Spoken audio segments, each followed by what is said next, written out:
this post-Soviet Union Russia, this Russia which was crumbling when the Soviet Union collapsed, within a brief span of 20-something years, Allah subhanahu wa ta'ala has shown His capacity to help.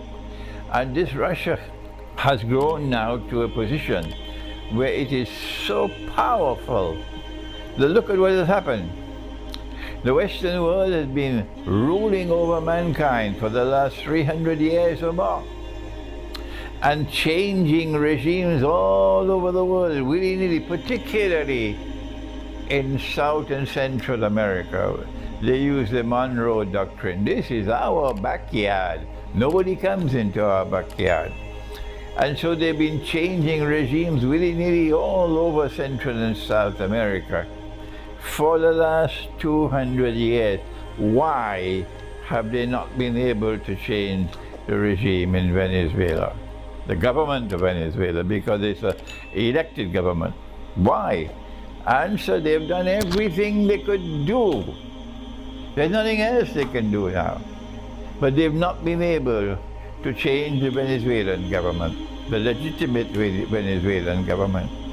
Why? Because they cannot invade. There's no military option. Why is there no military option when this is in your backyard? The answer is that if they try to change the government of Venezuela through a military intervention, they'll have to face Russia. And they don't want to face Russia, because Russia is not Libya. Russia is too powerful for them. That's why they have not been able to invade Venezuela. Number two, we have pointed out that Russia took a tremendously dangerous step when Russia intervened to save Syria. It could have led to nuclear war. But with indescribable courage and integrity, and with the entire people of the Russian Federation supporting their government, Russia intervened in Syria and blasted the bogus jihad, the ISIS jihad, which was created and funded and manufactured by the CIA and by the puppy dogs of the CIA, by Saudi Arabia, by Qatar, and of course, who else? Turkey.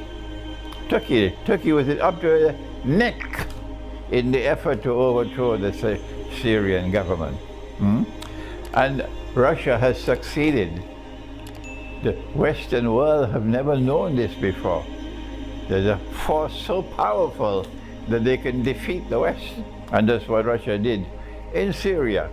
But the one that hurt the most,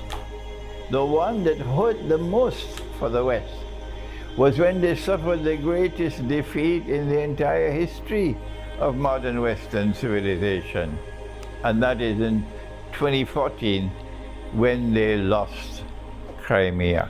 Russia took Crimea, or rather took back Crimea, because Crimea belonged to Russia. Russia took back Crimea in 2 weeks without firing a shot.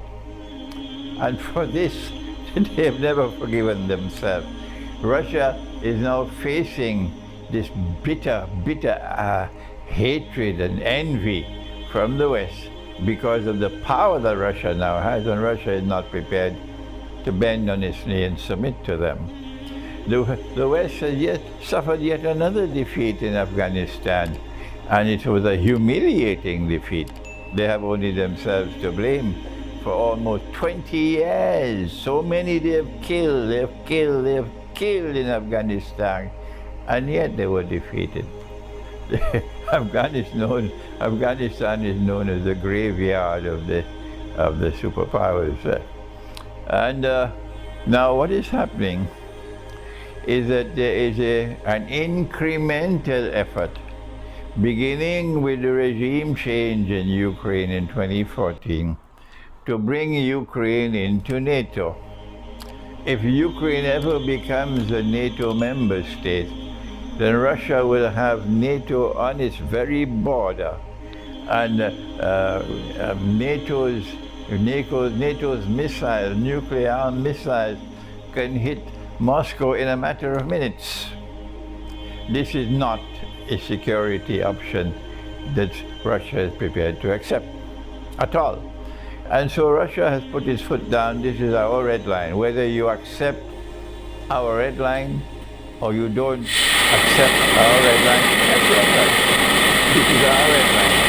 And we will not allow the next door neighbor state to pose